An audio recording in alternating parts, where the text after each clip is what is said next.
প্রিয় শুধু আজ যে বিষয়টি নিয়ে কথা বলবো তা হচ্ছে আমানতদারিতা। মানবিক গুণসম্পন্ন ব্যক্তিত্ব, হক ও বাতিল বুঝার দ্বীনি জ্ঞান যদি কোনো সমাজের মানুষের মধ্যে না থাকে, তাহলে সেই সমাজটাকে কখনো সভ্য সমাজ বলা যায় না। তখন সেটা হয় আর এক মানব নেকড়ের চারণভূমি। একটা নেকড়ে বাঘের কাছে যেমন অন্য সব প্রাণীর নিরাপত্তা আশা করা যায় না, ঠিক তেমনি ওই সমাজেও দিনদার মানুষ কখনো নিরাপদ নয়।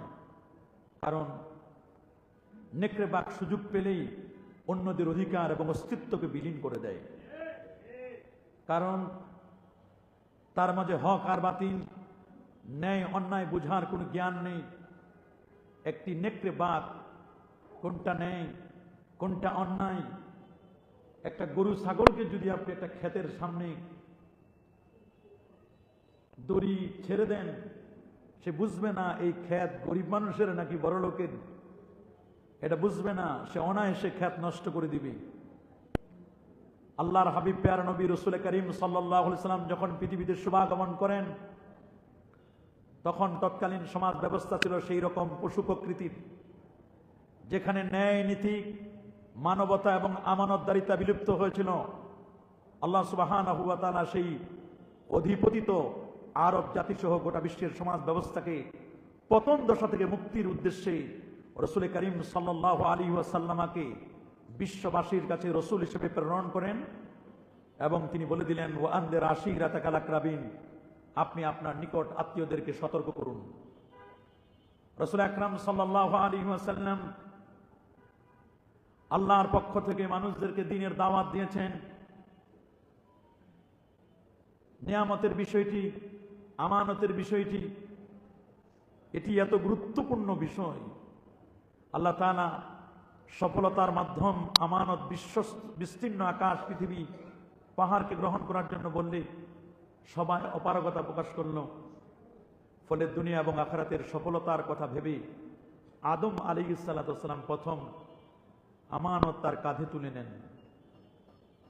আমানত এটি এমন একটি বিষয়, আমানত শব্দটি যদিও আরবি, যার অর্থ হলো বিশ্বস্ততা, আস্থা, নিরাপত্তা, কিন্তু আমরা দেখতে পাচ্ছি সামনে নির্বাচনও আসতেছে। দিন দিন আমাদের যারা নির্বাচন করবেন, যে যে দল থেকে নির্বাচন করবেন, এক একজন প্রতিশ্রুতি বন্যা বয় দিচ্ছে, আমি এই করব, আমি এই করব, আমি সেই করব। আসলে যে কে কয়জন কি করবে এটাই হলো আসল কথা। সামনে হয়তো বা ইশতেহারও আসবে। আমরা দেখেছি অনেক নেতা আমাদের দেশে অনেক ইশতেহার দিয়েছেন। এটা ভোটের আগে অনেক ইশতেহার দেন, অনেক প্রতিশ্রুতি দেন, কিন্তু দেখলাম তাদের প্রতিশ্রুতি 7 আপের মতো। প্রথম যখন খুলে তখন ফস করে উঠে, পরে যখন ভোট হয়ে যায় আর ফস করে না, খুললেও কাজ হয় না। 7 আপের বোতল প্রথম যখন খুলেন তখন ফস করে ওঠে না,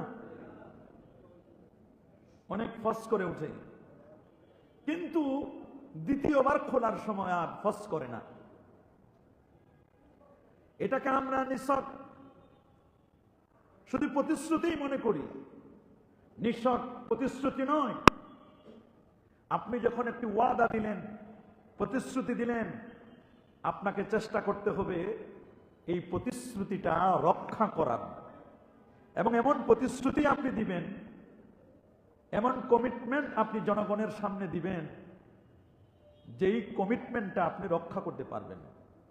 যেটি আপনি রক্ষা করতে পারবেন না, এইরকম কমিটমেন্ট আমার মনে হয় দেওয়া কারোর জন্য শোভনীয় নয়। হোক সেটি জাতীয় নির্বাচন, হোক সেটি সামাজিক কোনো নির্বাচন, হোক সেটি যে কোনো রকমের নেতা নির্বাচন হলেই এই বিষয়টি যেন আমাদের খেয়াল করা হয়। প্রতিশ্রুতি আমি সেটাই দিব যেটা আমি রক্ষা করতে পারবো। আমাদেরকে আল্লাহ সুবহানাহু ওয়া তাআলা তিনি আমানত রক্ষা করার কথা বলছেন। আল্লাহ বলছেন ইন্নাল্লাহা ইয়া'মুরুকুম আন তু'আদ্দুল আমানাতি ইলা আহলিহা। আল্লাহ তোমাদেরকে আদেশ করছেন তোমরা যেন আমানতের বিষয়টি যত উপযুক্ত ব্যক্তির কাছে পৌঁছে দিতে পারো। আমানতের খেয়ানত এটি কিয়ামতের আলামত। বলেন আমানতের খিয়ানত কিয়ামতের আলামত। আমানতের খিয়ানত কিয়ামতের আলামত, এটা মুনাফিকের অন্যতম আলামত। আমরা অহরহ আমানতের খেয়ানত করে যাচ্ছি। এই পৃথিবীর নিরাপদ জায়গা, আমন সালামতের জায়গা হলো আল্লাহর ঘর খানায়ে কাবা। আল্লাহ বলেন ওয়াইজআলনাল বাইতা মাসাবাতান লিন-নাসি ওয়া আমনা। যখন আমি কাবা ঘরকে মানব জাতির জন্য সুরক্ষিত স্থান, মানুষের জন্য মিলনস্থল করলাম, নিরাপদের জায়গা, সেফ জায়গাটা হচ্ছে আল্লাহর ঘর খানায়ে কাবা। আমানতটা কি? আবুল বাকা আইয়ুব বিন মুসা আল কাফাবি 1094 হিজরিতে ইন্তেকাল করেছেন। তিনি বলছেন আমানত হলো এমন সম্পদ, নিষিদ্ধ বিষয়াবলী, গোপন কথা যা কারো রক্ষিত থাকে, এগুলো হচ্ছে আমানত। কাজের আমানত আছে, কথার আমানত আছে। কাজ এবং কথার আমানত, প্রত্যেকটা ক্ষেত্রে আমাদের আমানত আছে না নাই? বলেন আমানত আছে না? কথার আমানত। দুইজন মানুষ মিলে যদি কথা বলে, বারবার যদি তাকায় কথাটা কেউ শুনছে কিনা, বুঝতে হবে এই কথাটা আপনার কাছে আমার কাছে আমানত। আমানতের খেয়ানত, এটা কিয়ামতের আলামত। আল্লাহর নবী মসজিদে নববীতে বক্তব্য দিচ্ছিলেন। জুমার খুতবা চলাকালীন অবস্থায় সাহাবী বললেন, হুজুর মাতাসা ইয়া রাসূলুল্লাহ, হুজুর একটু জানতে চাই কিয়ামত কবে হবে। নবীজি বলেন, কিয়ামত নিয়ে এত ব্যস্ত হয়ে গেছো কেন? কিয়ামত নিয়ে কেন ব্যস্ত হয়ে গেছো? নবীজি বলেন, ইজা দুকিয়াতিল আমানা ফান্তাজিরিস সাআ। আমানতদারিতা যখন নষ্ট হয়ে যাবে, মানুষ যখন আমানতের খেয়ানত করবে, তখন বুঝবা পৃথিবীতে কিয়ামতটা অত্যাসন্ন। আমানতের খেয়ানত হলে কিয়ামত অত্যাসন্ন। যাকে যেই ডিউটি দেওয়া হয়েছে সে ডিউটি পালন করে না, আমানতের খেয়ানত করে। কথা বলেন, আমানতের খেয়ানত আছে না নাই? শিক্ষক ঠিক মতো পড়ায় না ছাত্রদেরকে, শিক্ষক ছাত্রদেরকে ঠিক মতো কি পড়ায় না। কোচিং সেন্টারে শুধু ধাওয়া করে, ক্লাসে পড়ায় না। ডাক্তার ঠিক মতো হসপিটালে থাকে না, খালি রুগীদেরকে বলে ক্লিনিকে দেখা করো, ক্লিনিকে দেখা করো। কথা বলে, ক্লিনিকে দেখা করতে বলে, চেম্বারে, স্পেশাল চেম্বারে। আবার অফিসের কর্মকর্তা কর্মচারী আছেন একজন, অফিসের কর্মকর্তা কর্মচারী একদল আছে, বলে স্যার পেনশন হয় না, রিটায়ার করছি আমি, রিটায়ারের টাকা পাই না, কি করব, কোথায় পাবো, কেমনে কি করব? তখন বলে দেয় যে অফিস টাইমে কথা বলা যাবে না, অফিস টাইমের বাহিরে যোগাযোগ করো। আছে না? মনে রাখবেন, নবীকে জিজ্ঞেস করা হলো, ইয়া রাসূলুল্লাহ, হুজুর আমানতের কিয়ামত, কিয়ামতের আলামত এটা কখন হবে? কিয়ামতটা আর আমানতের খিয়ানতটা কখন হবে? রাসূল বলে দিলেন, ইজা উসসাদাল আমরু ইলা গায়রি আহলি ফান্তাজিরিস সাক। অযোগ্য ব্যক্তিরা যখন যোগ্যতার চেয়ারে বসে যাবে, তখন বুঝবা এটা কিয়ামতের আলামত, এটা মুনাফিকের আলামত। অযোগ্য লোকেরা যোগ্যতার চেয়ারে বসে যাবে। আমি দেখতেছি 100% 1500 বছর আগে নবী যে বক্তব্য দিয়েছেন সেই বক্তব্য 100-100 মিলে যাচ্ছে, যেটা মেম্বারিতে দাঁড়াইলে 3 বার ফেল করত সেটা চেয়ারম্যানিতে দাঁড়াচ্ছে।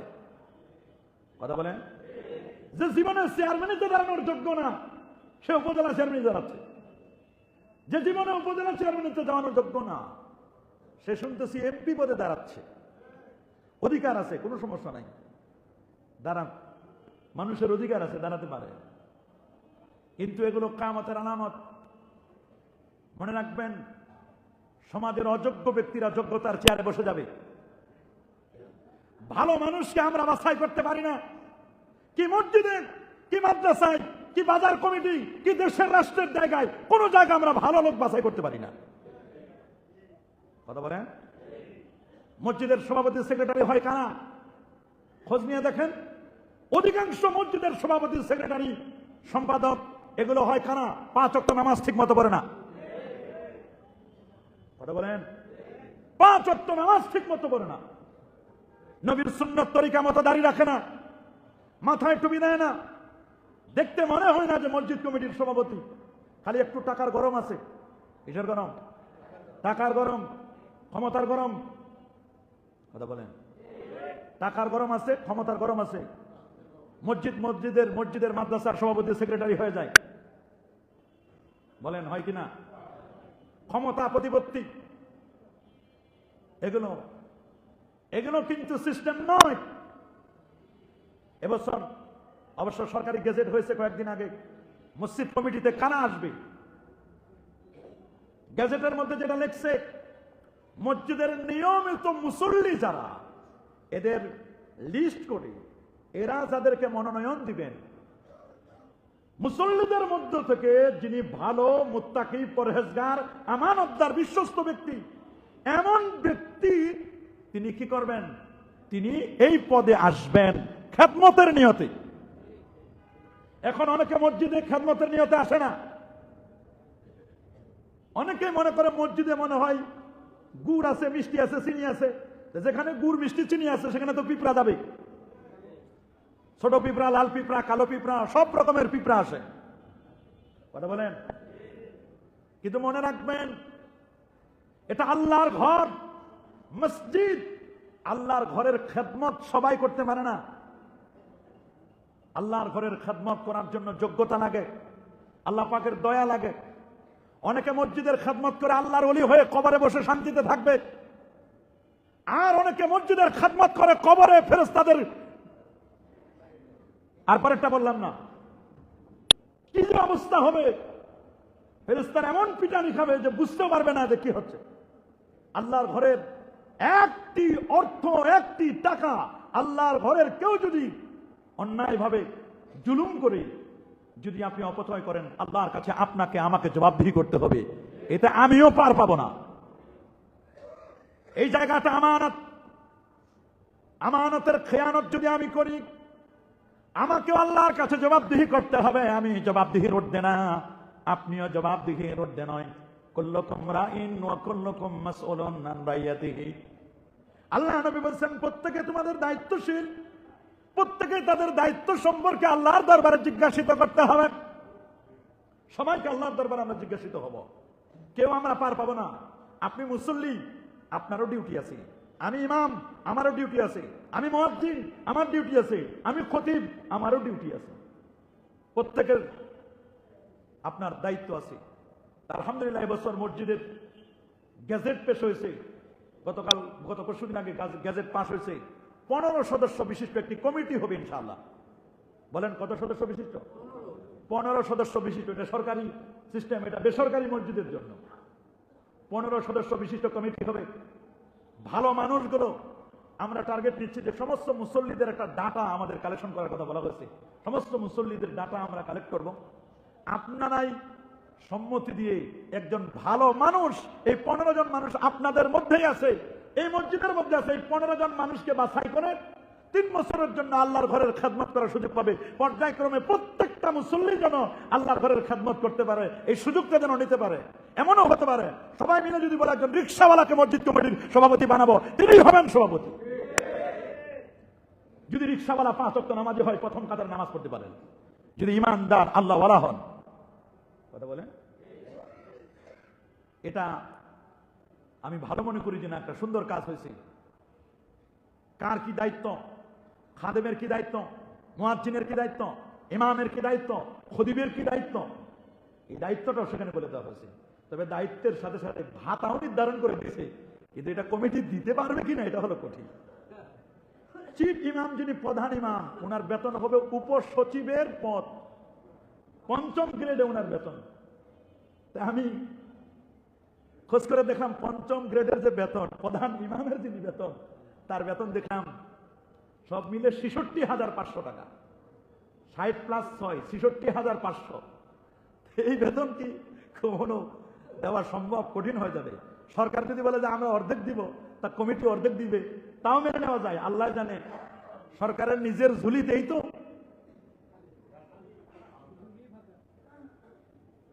আর যদি বানরের কাছে দেন রুটি ভাগ করতে, তাহলে তো বড় বিপদ। কার কাছে? বানরের কাছে দিছে রুটি ভাগ করতে। একটা রুটি তুমি ভাগ করে দাও, তো 2 ভাগে ছিঁড়ে 2 পাল্লায় 2টা দিছে, 1 পাল্লা একটু বেশি হয়ে গেছে। যেটা বেশি হয়ে গেছে এটা কামড় দিয়ে খায় কমাই দিছে।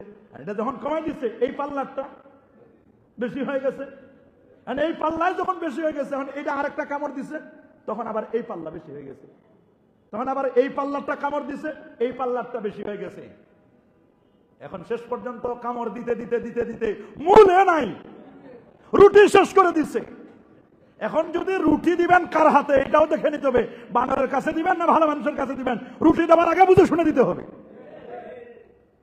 এখন শিয়ালের কাছে যদি মুরগি দেন যে নিরাপদে রাখিও, তাহলে তো বড় বিপদ। আমানত জিনিসটা বড় কঠিন। আল্লাহ রাব্বুল আলামিন বলেন, ইন্না আরাদনাল আমানাতা আলাস সামাওয়াতি ওয়াল আরদ والجبال فأبين أن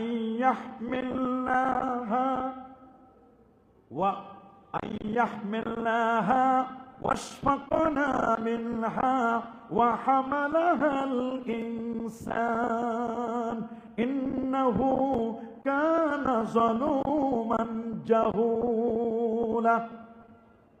আল্লাহ রাব্বুল আলামিন বলেন, ইন্না আরাদনাল আমানাতা, আমি তো আসমান জমিন, আলাস সামাওয়াতি ওয়াল আরদ ওয়াল জিবাল, আসমান জমিন পর্বতমালার প্রতি এই আমানত অর্পণ করেছিলাম। কোরআনের আমানতটা, আল্লাহর কোরআনটাকে কে হেফাজত করবে? আমি রেখেছিলাম আসমান জমিনের কাছে, পাহাড়ের কাছে আমানত রেখেছিলাম, সমর্পণ করেছিলাম। ফাআবাইনা আন ইয়াহমিলনাহা, তারা অস্বীকার করলো, এটাকে বহন করতে না পারবে না। ফাহামালা ওয়া হামালাহাল ইনসান, এই আমানতটা বহন করলো মানুষ। সুবহানাল্লাহ বলেন। গোটা পৃথিবীতে লক্ষ লক্ষ নয়, কোটি কোটি হাফেজে কোরআন আল্লাহর কোরআনটাকে হেফাজত করছে, আমানত সিনার মধ্যে রেখে দিয়েছে। সুবহানাল্লাহ বলেন। আমানতটা সিনার মধ্যে রেখে দিয়েছে। কত হাফেজ সাহেব আল্লাহর কোরআনটাকে মুখস্থ করেছে। মিয়া সাহেব, আমরা একটা সূরা মুখস্থ করতে পারি না ভালো মতো। কথা বলেন ঠিক না? নামাজে দাঁড়ালে আমার কোরআন মাজিদের কত জায়গা থেকে মুখস্থ। আমি হেফজখানায় পড়াশোনা করছি, কিন্তু নামাজে দাঁড়াইলে মনে হয় সব ভুলে যাই। একটা সূরা মুখস্থ করতে পারি না, একটা আয়াত মনে করতে পারি না। অন্য জায়গায় কত আয়াত মুখস্থ। তাহলে যারা 30 পারা কোরআন দিয়ে হেফাজত করে আমানত রাখছে, নামাজ পড়ায়, একটু পড়ায় দেখেন না একদিন, ওইখানে দাঁড়ালে তো চেপে পড়ে যাবেন আপনি। আমানত আল্লাহ তাআলা রেখে দিয়েছেন তাদের মাঝে। আল্লাহু আকবার বলেন। আমানতের খেয়ানত করা যাবে না, প্রতিশ্রুতি ভঙ্গ করা যাবে না। যাবে নাকি? দেশের চাবি কার কাছে যাবে আল্লাহ ভালো জানেন।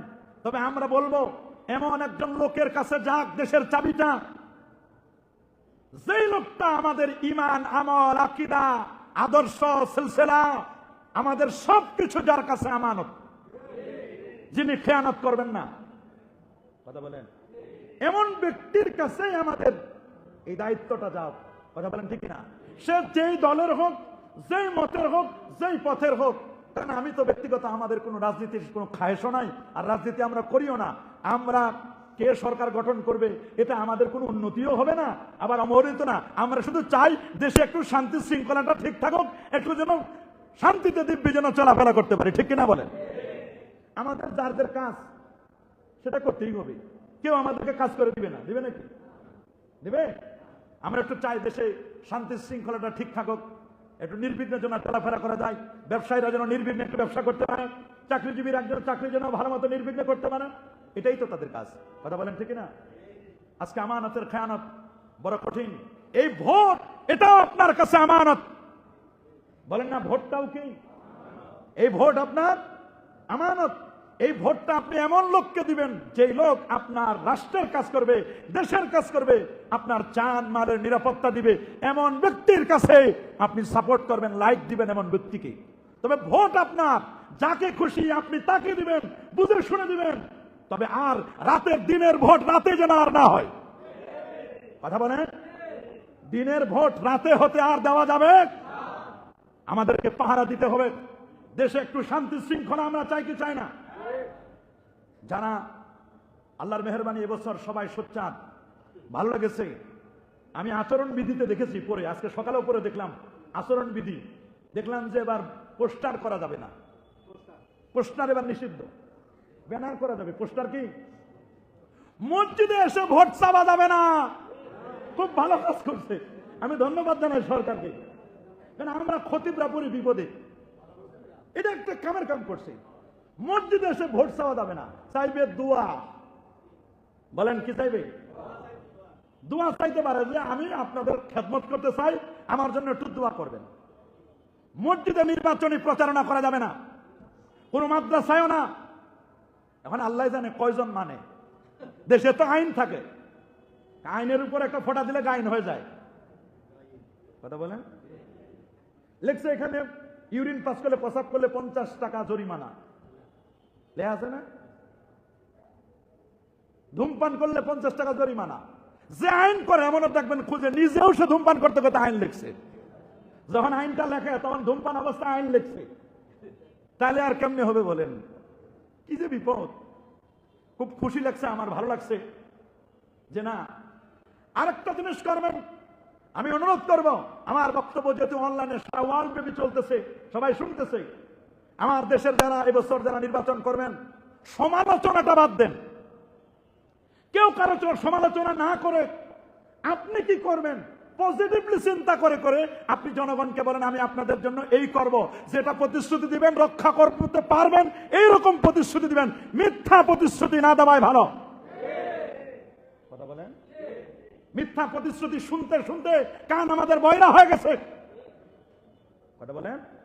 এগুলো মিথ্যা প্রতিশ্রুতি। ভোট আপনার আমানত। হাদিসও আসছে, লা তাসআলিল ইমারাত। নবীজি বলে দিয়েছেন নেতৃত্ব চেয়ে নিও না, নেতৃত্ব চেয়ে নেওয়া যাবে না। এই জন্য কেউ কেউ তো বলে দিয়েছেন ভোট চাওয়া যাবে না। আপনি বলবেন আমি এই করব এই করব, আপনারা দোয়া করবেন যেন আপনারা যেন চাবেন না, আপনি আপনার প্রস্তাবনা দিবেন যে আমি এটা করবো। আপনারা ভালো মনে করলে আপনারা আমাকে দেখতে পারেন, বুঝতে পারেন। রাসূলুল্লাহ বলে দিয়েছেন লা তাসআলিল ইমারা, সহিহ মুসলিমের হাদিস। নেতৃত্ব তুমি চেয়ে নেও না। নেতৃত্ব যদি চেয়ে নাও, আল্লাহর পক্ষ থেকে জগদ্দল পাথর মাথায় চাপায় দেওয়া হবে। আর জনগণ যদি আপনাকে আমাকে আমার অ্যাক্টিভিটিস দেখে, আমার কর্মকাণ্ড দেখে, আমার বিহেভ দেখে জনগণ যদি আমাকে নেতা বানায়, আমাকে যদি নেতৃত্বের আসনে বসায়, আমাকে যদি ফুলের মালা দিয়ে যদি চেয়ারে বসায় দেয়, মসনদে যদি বসায় দেয়, তাহলে আল্লাহর পক্ষ থেকে সাহায্য করা হবে। আল্লাহর পক্ষ থেকে কি সাহায্য করা হবে। এজন্য ভোটটা আমানত, দেখে শুনে দিবেন, বুঝে শুনে দিবেন, বুঝে শুনে দেখে শুনে দিতে হবে। মন চাইলেন একজনকে দিয়ে দিলেন তা নয়। তবে ভোট আপনার, আপনি দিতে পারবেন, এটা আপনার অধিকার আছে। কিন্তু যেহেতু এটা একটা সাক্ষী, সাক্ষী যেহেতু যারে তারে সাক্ষী দেওয়া যাবে, বুঝে শুনে আপনারা সাক্ষীটা দিবেন। আমি কখনোই আপনাকে বলবো না যে এই করবেন অমুকরে দিবেন না, এই বলার অধিকার আমার নাই। এটা আপনার পবিত্র আমানত। এই আমানতটা আপনি ব্যবহার করবেন, যাকে ভালো লাগবে, যাকে পছন্দ হবে, যার দ্বারা জনগণের কল্যাণ হবে, দেশের উন্নয়ন হবে, এমন একজন লোকের কাছে আপনারা দিবেন। শুধু এতটুকু বলবো, রাসূলুল্লাহ বলে দিয়েছেন আরবাউম মান কুন্না ফীহি কানা মুনাফিকান খালিসা। 4টা খাসলাত যার মধ্যে থাকবে, এই লোকটা নির্ভেজাল মুনাফিক। কয়টা বলেন? কয়টা? 4টা বৈশিষ্ট্য যার মধ্যে থাকবে, ওই লোকটা নির্ভেজাল মুনাফিক। ও যে মুনাফিকের মধ্যে কোনো ভেজাল নাই। কয়টা? এক, ইজা হাদ্দাসা কাযাবা, কথা বলার সময় মিথ্যা বলে। বলেন আমাদের সমাজে মিথ্যা বলে না নাই? আর বাংলাদেশে মিথ্যা বলতে বলতে কিছুদিন পর সত্য হয়ে যায় শুনছি। মিথ্যার বেসাতি ধরে অনেকে, মিথ্যার ফুলঝুরি দিয়ে সমাজকে নষ্ট করে দিচ্ছে। মিথ্যা হলো সকল পাপের মূল। কথা বলেন, মিথ্যা কথা বলা যাবে? মিথ্যা, যে মিথ্যা কথা বলবে সে এক নম্বর মুনাফিক। ইজা হাদ্দাসা কাযাবা ওয়াইজা উতুমিনা খানা, যখন কোনো কিছু আমানত রাখা হবে আমানতের খেয়ানত করবে। রাসূল বলে দিয়েছেন লা ঈমানা লিমান লা আমানাতা লা, ওই ব্যক্তির আমানতদারি ঈমান প্রকৃত ঈমান নেই যার মধ্যে আমানতদারিতা নেই। ওয়াইজা খাসামা ফাজারা, গালি দেওয়ার সময় বাপ দাদার নাম তুলে গালি দিবে। ওয়াইজা আহাদা গাদারা, প্রতিশ্রুতি দিলে গাদ্দারি করে। কি বলেন? প্রতিশ্রুতি দিলে কি করে?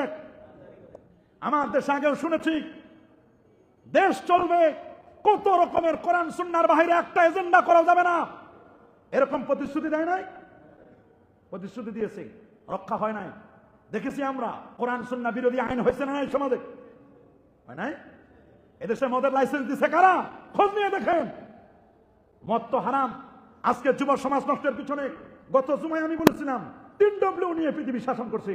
এক ডব্লিউ হচ্ছে ওমেন, আরেক ডব্লিউ হচ্ছে ওয়াইন মদ, আরেক ডব্লিউ হচ্ছে ওয়ার যুদ্ধ, দ্বন্দ্ব, কলহ, আলেমে আলেমে দ্বন্দ্ব, পীরে পীরে দ্বন্দ্ব, রাজনীতি নেতায় নেতায় দ্বন্দ্ব। এই দ্বন্দ্ব এমন হতে পারে, দ্বন্দ্ব হতে হতে হতে হতে পুরা ঢাকা, শুনেছি গত কালকে নাকি বিজেপি মোতায়েন করছে ঢাকার অনেক জায়গায়।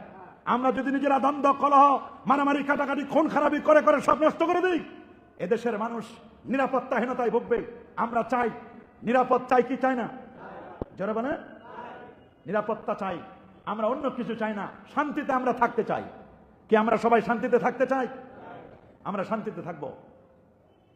যার ভোট যাকে ভালো লাগবে আপনি দিবেন, তবে বুঝে শুনে দিবেন। এটা আপনার সাক্ষী, এটা আপনার কি সাক্ষী এটা।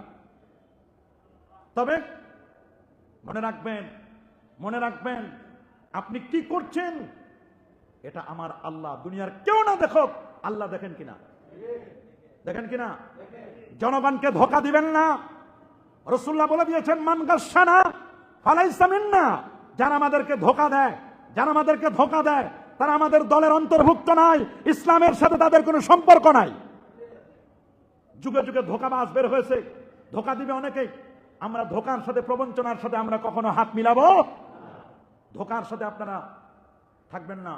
হক, স্ট্রেট ফরওয়ার্ড, সত্য এবং সঠিক পথে অবিচল থাকার আপনারা চেষ্টা করবেন। যার যার আমানত, আমানতটা খেয়ানত যেন না হয়, এই বিষয়টিও আপনারা খেয়াল করবেন। সামনে শবে বরাত আসতেছে, মনে রাখবেন। শুনেছি এই দেশে রিপোর্ট বলছে যে প্রায় 150 মাজার ভাঙ্গা হয়েছে। কত? জোরে বলেন। মরা মানুষও নিরাপদ না। এমন একজন রাষ্ট্রপ্রধান আমরা দেখতে চাই না যারা আমাদের অলি আউলিয়া, গাউস, কুতুব, পীর, বুজুর্গ এদের উপর হামলা করবে। এইরকম আমরা কাউরে চাই না। কথা বলেন, কাউরে চাই না। এটা মনে রাখবেন, এটা আমরা সবসময় বলি। যে দলের হোক, যে মতের হোক, যে পথের হোক, কেউ যেন আর এরকম কোন পুনরাবৃত্তি করতে না পারে যে লাশ উঠাইয়া কবর থেকে পিটাইবে, এরকম যেন কেউ করতে। মানুষের জানমালের নিরাপত্তা যেন থাকে। কথা বলেন, আরো যারা বলেন ইসলাম নিয়ে কেউ ধোঁকা দিবেন না। আমি যদি লিখি ইসলামী মদের দোকান, হবে? মদ তো হারাম, ওইটার আগে ইসলাম লাগাইলে ইসলাম হবে? এটাও যেন না হয়, এটাও বুঝবেন। ধোঁকা, প্রবঞ্চনা ইসলামে নাই। আছে নাকি? আছে নাকি? আমরা চাই সৎ, ন্যায়, নিষ্ঠাবান, ভালো মানুষ, আল্লাহওয়ালা, ঈমানওয়ালা একজন ব্যক্তি, পুরুষ মানুষ রাষ্ট্র ক্ষমতায় যাক, এটা আমরা চাই। এটা আমাদের চাওয়া পাওয়া। কথা বলেন ঠিক কিনা? এমন একজন ব্যক্তিকে আমরা রাষ্ট্র ক্ষমতায় দেখতে চাই যিনি আমাদের জান মালে নিরাপত্তা দিতে পারবে। কথা বলেন। আমি জানি না, আমি ফখরুদ্দিনের আমল দেখছি, এর আগে তেমন বেশি কিছু দেখি নাই। ওই সময় দেখছি, ওই সময় আমি শ্যামলীতে ইমামতি করি, তখন দেখছি রাস্তাঘাটে এত নিরাপত্তা আমার জীবন ওই রকম আর দেখি নাই। সবাই নির্বিঘ্নে কাজ করতে পারছে, সব বাইরে সোজা করে দিছিল। আপনারা তো দেখছেন, আপনাদের বেশি দেখার কথা। তা আমি যত দেখেছি এইরকম একটা আমরা চাই যে দেশের মধ্যে যেন শান্তিতে নির্বিঘ্নে চলাফেরা করতে পারি। এখন পকেটে মোবাইল রাখা, উপরের পকেটে মোবাইল রাখা আর চোরের কাছে মোবাইল রাখা সমান। কথা বলে না কেন? হাত দিয়ে আপনি মোবাইলটা ধরে আছেন, ব্যাগ নিয়ে যাচ্ছেন, যে কোনো সময় ছিনিয়ে নিতে পারে। কথা বলেন, এই পকেটে মোবাইল রাখা, টাকা পয়সা রাখা আর চোরের পকেটে রাখা কি সমান? কেন এটা হবে? সমস্ত চোর ডাকাত ছিনতাইকারীদের ধরে এদের কর্মসংস্থানের ব্যবস্থা করেন। এগুলোর সবাই ধরে যদি একটা প্রজেক্ট বানায় দিতে, তোমরা এরকম 200 বিঘা জমিতে খালি চাষাবাদ করবা, তোমাদেরকে খাওয়া দাওয়া যা লাগে সব দিব, এরকম কিছু সিস্টেম করা দরকার, পলিসি করা দরকার। জেলখানায় যারা আছে তাদেরকে বসায় রাখার দরকার নাই। আমি তো জীবনে হতে পারবো না, আমি শুধু ফর্মুলা দিয়ে যাচ্ছি। আমরা রাজনীতি না করলেও, লিখতে না পারলে কমপক্ষে মুছতে পারি আমরা। মনে রাখবেন, জেলখানার যত কয়েদি আছে সমস্ত কয়েদিদের জন্য লেখাপড়ার ব্যবস্থা করা দরকার। যারা কয়েদি, যে যেটা কাজে পেশা, কেউ মনে করেন রাজনীতিবিদ হয়ে মামলা খায়, মনে করেন জেলখানায় গেছে, তারে পলিটিক্সের বই দিতে হবে যে তুমি পলিটিক্সের বই পড়ো, এইখানে জেলখানায় বসে বসে 20 জন পলিটিশিয়ান বানাও, এত রাজনীতি বুঝতে জেলখানায় বানাও। কোন আলেম যদি জেলখানায় যায়, অন্যায় করছে, আলেম জেলখানায় গেছে, এই আলেমকে জেলখানায় গিয়ে বলতে হবে, আলেম সাহেব আপনি 10 জন ভালো আলেম এখানে জেলখানায় বানান। কোন হাফেজ সাহেব যদি যায়, ওইখানে হেফজখানা খুলে দেন যে আপনি 10 জন ছাত্রকে আপনি হাফেজ কমপ্লিট করে দিবেন, আপনি জেলখানা থেকে বেকসুর খালাস। যেই লোকটার সিনায় আল্লাহর কোরআন আছে, এরপরে কোনোদিন অন্যায় করতে পারবে না। কিন্তু আমরা দেখতেছি কি, আমার দেশের চোর যখন জেলখানায় যায়, চোর ডাকাত হয়ে বের হয়ে আসে। কথা বলেন, চোর ডাকাত হয়ে বের হয়ে আসে। ডাকাত গেলে বিশ্ব বড় আরো সন্ত্রাসী হয়ে বের হয়ে আসে। বলছে আগে মামলা খাইছি 6টা মার্ডার করছি, এবার যদি বের হতে পারি সাবধান হয়ে যাও, 12টা মামলা করবো, মানে 12টা মার্ডার করবো। কথা বলেন, আমাদের অবস্থা তো এরকম। অনেক দেশে কিন্তু এগুলো আছে, আল্লাহর মেহেরবানি, অনেক দেশে এগুলো আছে। যাই হোক, অলিয়া উলিয়ারা আমার দেশটা শাসন করেছে। আমার দেশ, এই প্রিয় মাতৃভূমি বাংলাদেশটাকে যারা এ পর্যন্ত এনেছে, আল্লাহর অলিরা। বলেন কারা? যারা অলিয়া উলিয়ার বিরোধিতা করেন, মাজারের বিরোধিতা করেন। দেখলাম তো, আমাদেরকে তো দেখাইলো আল্লাহ তাআলা 2 চোখ দিয়ে। যারা মাজারের বিরোধিতা করেন, মাজারে যাওয়া যাবে না, মাজারে গেলে শিরক হবে, মাজার জিয়ারত করা যাবে না। দেখলাম তো প্রায় দলের লোকেরা যে যে এলাকার মাজার জিয়ারত করেন, তাহলে বোঝা গেল সময় মতো ঠিকই করেন। কথা বলেন না? আমি দেখলাম যে যে এলাকার দলের লোকেরা, কেউ মিরপুরে, কেউ বরিশালে, কেউ ঝালকাঠিতে, কেউ রাজশাহীতে, কেউ সিলেটে। কথা বলেন, তাহলে বোঝা গেল মাজার জিয়ারত এটা ভালো জিনিস। বলেন মাজার জিয়ারত কি? এমনি সারা 3 বছর 5 বছরে কেউ স্বীকার না করলে, ভোটের আগে সবাই স্বীকার করে। আগে স্বীকার করে না, ভোটের আগে সবাই স্বীকার করে। হযরতে আইয়ুব তাহের কুর্দি, উনি একজন মস্ত বড় আল্লাহর ওলি ছিলেন। সিরিয়ার দামেস্কের মাউন্ট কাশিউনের পাদদেশে আকরাদে আইয়ুবিয়া নামে একটি গ্রাম, সিরিয়ার দামেস্কে, এখানে একটা মাজার আছে, আইয়ুব কুর্দির মাজার। সুবহানাল্লাহ বলেন। উনার আইয়ুব কুর্দির মাজার, ওইখানে 1200 বছর ধরে একটা পা এখনো বের হয়ে আছে। আল্লাহু আকবার বলে। কি একটা পা এখনো বের হয়ে আছে, মাজারের একটা পা এখনো বের হয়ে আছে। মিদহাত পাশা নামক সিরিয়া, তুর্কিরা যখন সিরিয়া আক্রমণ করেছিল, মিদহাত পাশা নামে এক ব্যক্তি গভর্নর হিসেবে নিযুক্ত হয়েছিল। মিদহাত পাশা, তিনি দামেস্কের বিভিন্ন জায়গায় পরিদর্শন করতে বের হলেন।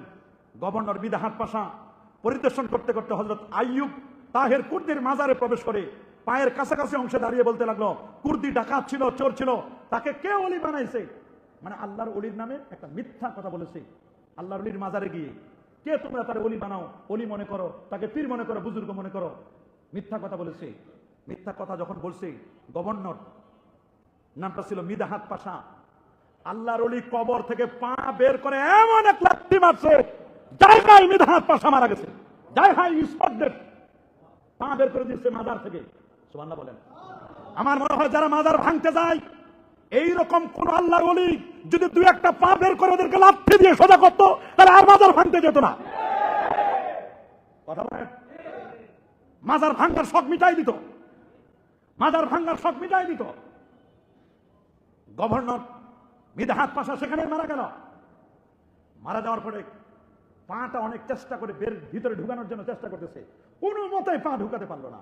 আজও পর্যন্ত সেই পা এখনো বাহিরে আছে, শুধু উপরে কতগুলো পশম আল্লাহ তাআলা দিয়ে দিছে, পা এখনো আছে। প্রত্যেক সপ্তাহে সপ্তাহে তার পায়ের নখ এখনো কেটে দেওয়া হয়। আল্লাহু আকবার বলেন। সফরনামায় উর্দু 1966 পৃষ্ঠা 54, এটা অনলাইনেও দেখতে পাওয়া যায়। এই মাজার এখন আছে, পা বের করা আছে। আল্লাহর ওলিরা যে এখনো যারা বেকুব বিয়াদব এদের সোজা করতে পারে, আমার আল্লাহ যুগে যুগে এরকম কিছু ওলি আল্লাহ রেখে দেন, দেখাই দেন। ওলিয়া উলিয়ার বাংলাদেশে পীর ওলিয়া উলিয়া বুজুর্গজন আছেন, তাদেরকে মায়া করবেন, তাদেরকে মহব্বত করবেন। ক্ষমতায় কে যান আর যাবেন না, এটা আপনাদের ব্যাপার। তবে আল্লাহর ওলিদের বীরসৎকার করবেন না, আল্লাহর ওলি পীর মাশায়েখদের সাথে খারাপ আচরণ করবেন না। আল্লাহ আমাদের সবাইকে পীর ওলিয়া উলিয়ার বাংলাদেশে একজন ভালো মানুষ হিসেবে আল্লাহ আমাদের নেতা নির্বাচন করুক বলে আমিন। ওয়া আখিরু দাওয়ানা আনিল হামদুলিল্লাহি রাব্বিল আলামিন।